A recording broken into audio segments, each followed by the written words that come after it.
Hello student, कक्षा 11 राजनीति विज्ञान। हम पढ़ रहे थे स्वायत्तता की मांग और हमने डिटेल से पढ़ा किस प्रकार से राज्य हमारे यहाँ ज्यादा आजादी की मांग कर रहे हैं। आजादी थोड़ा सा एक अलग शब्द हो गया। आजादी का मतलब ये हुआ, आप इस तरीके से देखें, ये देश और एक देश है यहां। आजादी का मांग का मतलब ये हुआ कि जैसे ये क्षेत्र यहां से बाहर जाना चाहता है, ये क्या है? राज्य। मैं ये आपको नहीं बताना चाह रहा। आप देखें, कोई भी राज्य देश की सीमाओं से बाहर नहीं जाना चाह रहा, अलग नहीं होना चाह रहा, अलग देश वो नहीं बनाना चाहता है।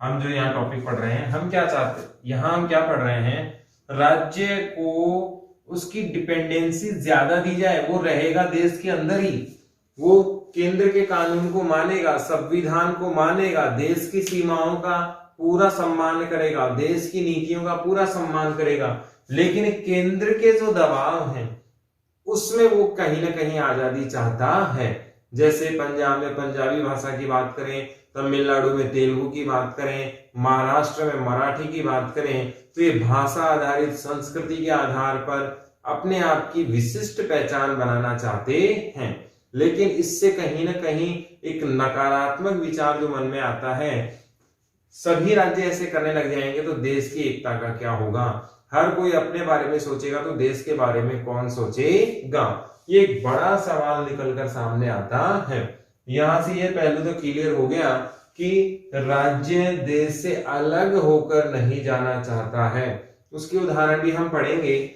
जैसे पंजाब से अलग देश खालिस्तान की मांग हुई थी कि हम आजाद एक नया देश बनाना चाहते हैं पाकिस्तान को काटकर, और पंजाब को काटकर, और वो कौन सा होना चाहिए? खालिस्तान। फिर भारत सरकार ने आतंकवादियों को मार गिराया। ये दौर चला 1985 से लेकर 1995 तक। तो कहीं ना कहीं ये मांग हम नहीं पढ़ रहे हैं, हम पढ़ रहे हैं ये, यानी कि देश का कोई भी हिस्सा अपनी विशिष्ट पहचान बनाना चाहता है। केंद्र सरकार और जो पाबंदियां संविधान के द्वारा लगाई गई हैं उनमें वो कहीं ना कहीं छूट चाहता है। तो ये क्लियर होना चाहिए कॉन्सेप्ट कि हम अलगाववाद नहीं पढ़ रहे हैं, हम देश से अलग जाने वाला टॉपिक नहीं पढ़ रहे हैं। हम देश के अंदर जो क्षेत्र हैं, राज्य हैं, वे अपने आप में क्या चाहते हैं? ज्यादा स्वायत्तता चाहते हैं। किनकी तुलना में? अन्य राज्यों की तुलना में। वे केंद्र के द्वारा बनाए गए दबाव से वो मुक्त रहना चाहते हैं, आजादी के सुनहरेपन देखना चाह रहे हैं, दबाव कम हो, देश में भी शामिल रहें, और कुल मिला के कहा जाए स्वतंत्र आमदनी के साधन वो चाहते हैं।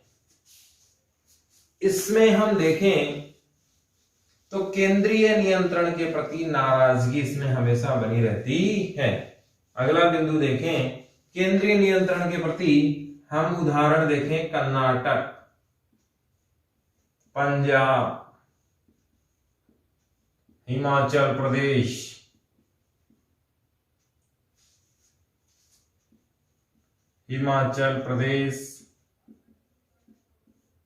राजस्थान।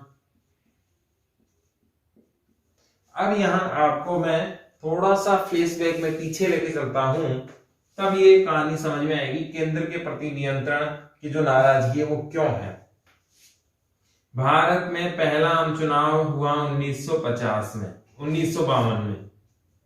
पहला आम चुनाव, और यहां से पहले प्रधानमंत्री बने नेहरू जी, और ये कांग्रेस के पूर्ण बहुमत की सरकारें यहां पर थी। अब हमें यह भी ध्यान होगा कि पूर्ण बहुमत क्या होता है। पूर्ण बहुमत का मतलब यहां पर यह है कि कुल का 50 + 1% क्या कहलाता है? पूर्ण बहुमत कहलाता है। जितनी सीटें होंगी उसके आधा प्लस उसमें 1 जोड़ दिया जाए तो जिसके पास ये होगा वो क्या बनाता है? सरकार बनाता है। पूरा बहुमत ये कहलाता है। अगर हम राजस्थान की बात करें तो राजस्थान विधानसभा में 200 सीटें हैं, 200 का आधा कितना हो गया, 100 हो गया, और एक अगर इसमें और मिला दिया जाए तो 101 सीटें जिसके पास होंगी उसकी सरकार कैसी होगी, पूर्ण बहुमत की कहलाएगी। लेकिन क्या सरकार 101 से कम में भी बन जाती है? नहीं। इसमें फिर क्या होगा कि जैसे 97 सीटें गहलोत साहब की थी, 4 सीटें 5 सीटें वो कहीं और से लेंगे और फिर कितने कर लेंगे, 101। ये सरकार कौन सी कहलाती है, गठबंधन की सरकार कहलाती है। तो जब पूर्ण बहुमत की सरकार होती है तो सरकार का पावर होता है ज्यादा, निर्णय लेने की क्षमता होती है ज्यादा। जैसे नरेंद्र मोदी जी की सरकार कैसी है, पूर्ण बहुमत की सरकार है, इसीलिए सटीकता से ये नियम बनाते ही जा रहे हैं। अब हम इसमें आगे देखते हैं, हमें ये समझ में आ गया कि गठबंधन की सरकारें वे सरकारें होती हैं जिसमें 2 या 2 से ज्यादा दल बने होते हैं, 2 से ज्यादा दल मिलकर बनते हैं। कोई भी निर्णय लेने से पहले उन दलों से राय मशवरा करनी होती है, यदि वो राजी नहीं हो तो सरकार गिर भी सकती है। पूर्ण बहुमत में किसी से पूछने की जरूरत नहीं है, आपकी अपनी सरकार है, आपके अपने दल हैं, जो चाहे निर्णय ले सकते हैं। पहला आम चुनाव हुआ, नेहरू जी के नेतृत्व में प्रधानमंत्री ये बन गए और ये पूर्ण बहुमत की सरकारें थी। आपको ये जानकर बड़ी हैरानी होगी कि पहले राज्य और केंद्र दोनों के चुनाव साथ साथ ही होते थे। तो दोनों ही जगह कौन थी, केवल कांग्रेस ही थी। केंद्र में भी कांग्रेस आ रही थी और राज्यों में भी कांग्रेस आसानी से जीत कर आ रही थी। लेकिन 1967 में भी केंद्र और राज्य के चुनाव एक साथ ही हुए। हम यहां से शुरू हुए, पहला आम चुनाव, नेहरू जी प्रधानमंत्री बन गए, राज्यों में भी कांग्रेस चल रही है, सब राज्यों में, और देश में भी कांग्रेस की सरकार चल रही है। घटनाक्रम पहुंचा 67।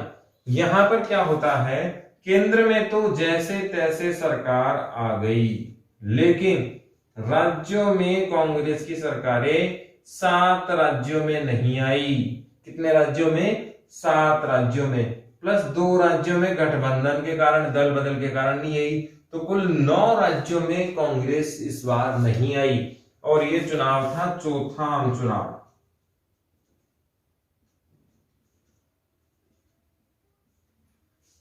पहला आम चुनाव 52 में हुआ, नेहरू जी की सरकार बनी, कांग्रेस की सरकार केंद्र राज्य दोनों जगह बनी, राज्यों में केंद्र में चुनाव एक साथ होते थे।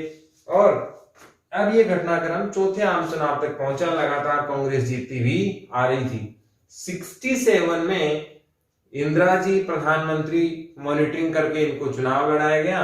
केंद्र में तो सरकार बन गई इनकी, लेकिन राज्यों में 7 राज्य इन्होंने गंवा दिए। ये 7 राज्य कैसे थे, यदि बिहार से लेकर हम पंजाब तक, बिहार लास्ट बॉर्डर पे है, पंजाब लास्ट बॉर्डर पे है, आर पार ट्रेन पर बैठ के जाएं तो एक भी राज्य ऐसा नहीं आएगा जहां पर कांग्रेस शासित हो। यानी कि मिडिल इंडिया पूरा इन्होंने खो दिया इन राज्यों में। तो कुल 7 राज्यों में तो ये पूरी तरीके से हार गए, 2 राज्यों में दल बदल हो गया और 9 राज्यों में कांग्रेस यहां से हट गई। अब हुआ क्या, कांग्रेस ने अपनी ताकत का गलत इस्तेमाल किया और राज्यपाल के जरिए 356 लगाना क्या कर दिया, शुरू कर दिया। तो 356 का दुरुपयोग इस समय में जमकर देखने को मिला।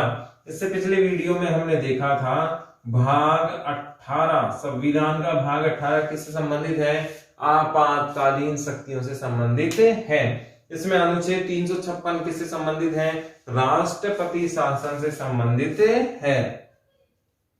356 का उल्लेख किससे है, राष्ट्रपति शासन से संबंधित है। अब हमारे को 2 सवाल याद हो गए, भाग 18 या यूं पूछा जाए आपातकाल से संबंधित संविधान का कौन सा भाग है, तो भाग 18 इससे संबंधित है। और इसमें 356 जो अनुच्छेद वो किससे संबंधित है, तो राष्ट्रपति शासन से संबंधित है। इस समय केंद्र की दादागिरी देखने को हमें मिली। पंजाब में अकाली दल इसी समय हटाया जा रहा था। बहुत सारी जगह जहां गैर कांग्रेसी सरकारें थी, जिन राज्यों में कांग्रेस की सरकारें नहीं आई, या तो उन्हें परेशान किया गया या उनके सरकारों को हटा दिया गया।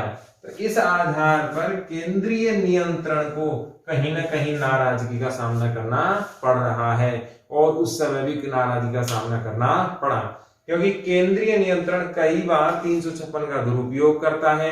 अभी तो इसकी समीक्षा होने लग गई, चैलेंज किया जा सकता है, लेकिन बहुत बार केंद्र ने अपने अधिकारों का गलत इस्तेमाल किया है। इसके कारण स्वायत्तता की मांग हो रही है कि जिस सरकार को चुनकर भेजा गया है, जिस सरकार को जनता ने चुना है लोकतांत्रिक माध्यम से, केंद्र गलत तरीके से उसे हटा देता है। इसी में आगे वाला देखें मुद्दा, तो कई बार आपने देखा होगा, जैसे मध्य प्रदेश की सरकार की बात करें, जनता के विचारों की, जनता के मतदान की अवहेलना हुई है।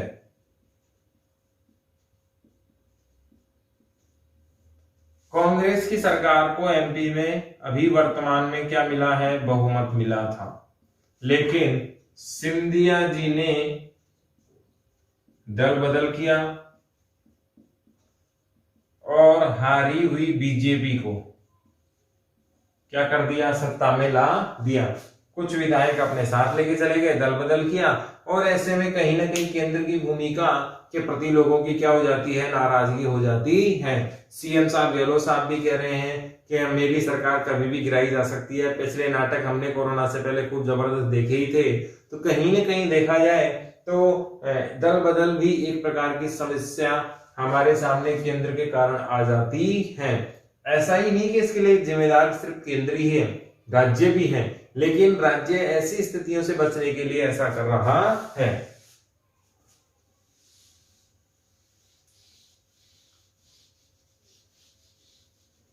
इसमें है सांस्कृतिक और भाषाई मुद्दे। सांस्कृतिक और भाषाई मुद्दों को अगर हम देखें तो आप जानते हैं कि हिंदी भाषा को लेकर बहुत बड़ा विवाद हुआ। कर्नाटक में एक डीएमके पार्टी है, द्रविड़ मुनेत्र कसगम, साउथ इंडिया में तमिल क्षेत्र से है। इसने तेलुगु भाषा का समर्थन किया और किसका विरोध किया, हिंदी का इन्होंने विरोध किया। और ये तेलुगु और अंग्रेजी की समर्थक भाषा इनकी फेवरेट रही है। इन्होंने मुख्य रूप से जो समर्थन किया था वो किसका किया था, अंग्रेजी का ही किया था कि अंग्रेजी हमारी मुख्य भाषा होनी चाहिए। लेकिन हमारे यहाँ हिंदी भाषा क्षेत्र ज्यादा है। इंडिया में शायद ही कोई ऐसी जगह होगी जहां हिंदी समझी ना जाए। लिखना नहीं आता, पढ़ना नहीं आता, वो एक अलग बात है, लेकिन हर कोई इंडिया में हिंदी समझता है, तो इसे कॉमन लैंग्वेज बना देना चाहिए।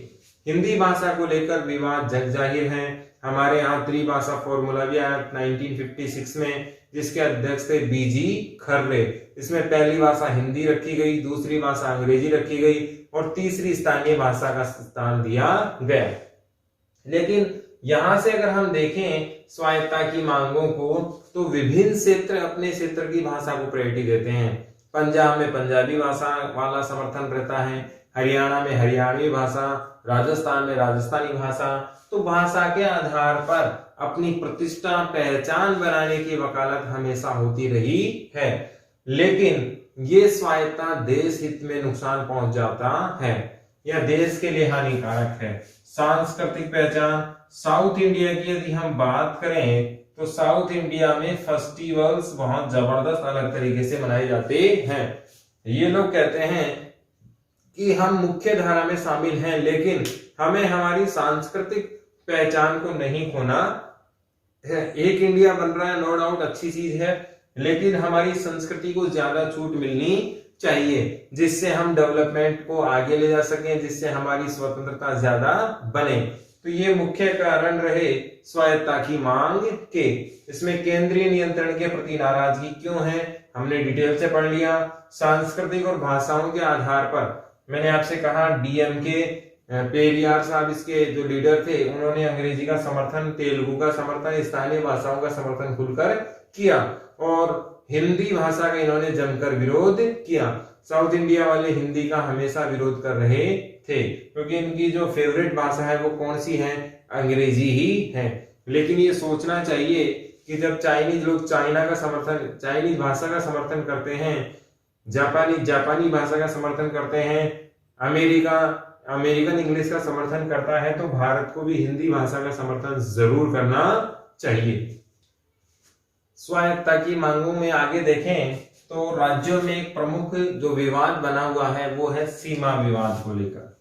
बहुत सारे राज्य अपनी विवाद को सुलझाना चाहते हैं और प्राकृतिक धरोहर से संबंधित जो भी क्षेत्र हैं उनको लेकर हमेशा झगड़ते रहते हैं। इनका मुख्य उद्देश्य है कि उनकी सीमाएं सुलभता वाले क्षेत्र में होनी चाहिए, दुर्गम क्षेत्र में नहीं। इसी कारण से बहुत सारे राज्यों को विवाद का सामना करना पड़ रहा है। कोई राज्य चाहता है अपने क्षेत्र को हरा भरा देखना, या यूं कहें कि अपने क्षेत्र में विवाद नहीं चाहता है। तो सीमा विवाद भी लेकर एक स्वायत्तता का मुद्दा हमेशा बना रहता है।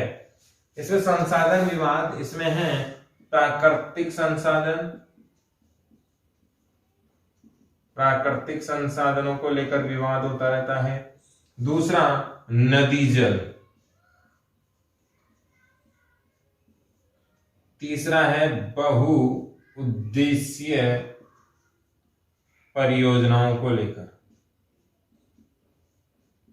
विवाद। इसमें अगर हम देखें तो प्राकृतिक संसाधनों का विवाद तो हमेशा से ही जग जाहिर रहा है कि जिन क्षेत्रों में बहुत ज्यादा प्राकृतिक संसाधन हैं वहां केंद्र की दादागिरी हमेशा रही है। केंद्र को वहां से बहुत सारे संसाधन चाहिए जिससे वो अपने काम में ले सकता है, देश के काम में ले सकता है और विदेशों में बेच सकता है। लेकिन राज्य और स्थानीय लोग हमेशा इसका क्या करते हैं, विरोध करते हैं। वे उनका मानना होता है कि प्राकृतिक संसाधन लोकल के लिए होते हैं, यदि वो बचता है तो बाहर के लिए होना चाहिए। और उनकी बात सही भी है क्योंकि स्थानीय प्रकृति स्थानीय लोगों के लिए ही होनी चाहिए।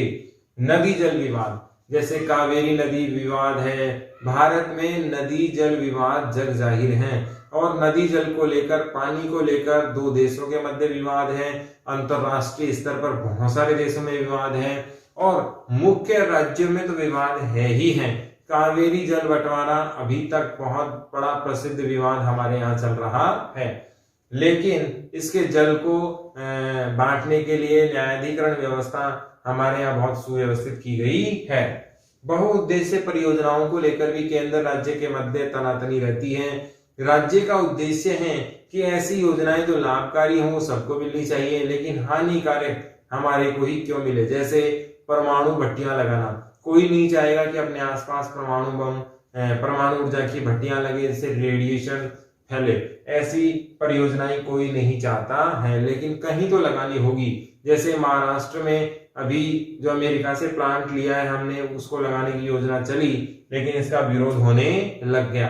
तो ऐसे में भी राज्य चाहता है कि वो कौन से उद्योग लेना चाहेगा, केंद्र से ये राज्य का अधिकार होना चाहिए। वो प्राकृतिक संसाधन केंद्र को देगा या नहीं देगा, कितनी मात्रा में देगा, पहले उसे कितना मिलेगा, डायरेक्ट केंद्र तो नहीं लेगा। ऐसी चीजों को लेकर भी राज्य अपना अधिकार देखना चाहते हैं। जल विवाद को लेकर पड़ोसी राज्य को हम कितना देंगे, पहले हमारी आपूर्ति होगी या नहीं होगी, स्थानीय लोगों का क्या होगा, इन सारे मुद्दों पर राज्य कहीं ना कहीं ज्यादा अधिकार की मांग कर रहा है।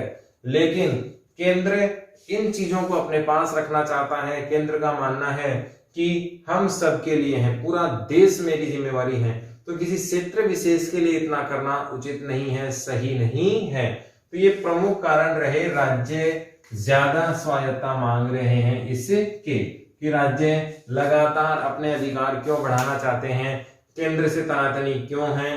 राज्य कतई ही देश से अलग नहीं होना चाहते, ये आपको स्पष्ट होना चाहिए। देश से अलग नहीं होना चाहते, देश की सीमाओं में रहना चाहते हैं, देश के कानून को मानेंगे, देश की नियमावली को मानेंगे, देश के आदेशों को मानेंगे। लेकिन वो चाहते हैं कि देश में जो केंद्र की दादागिरी है उसमें क्या आए, कमी आए, इनको आगे बढ़ने के अवसर ज्यादा मिले, स्थानीय का उपयोग ये लोग ज्यादा करें, उसके बाद किसी को दिया जाए।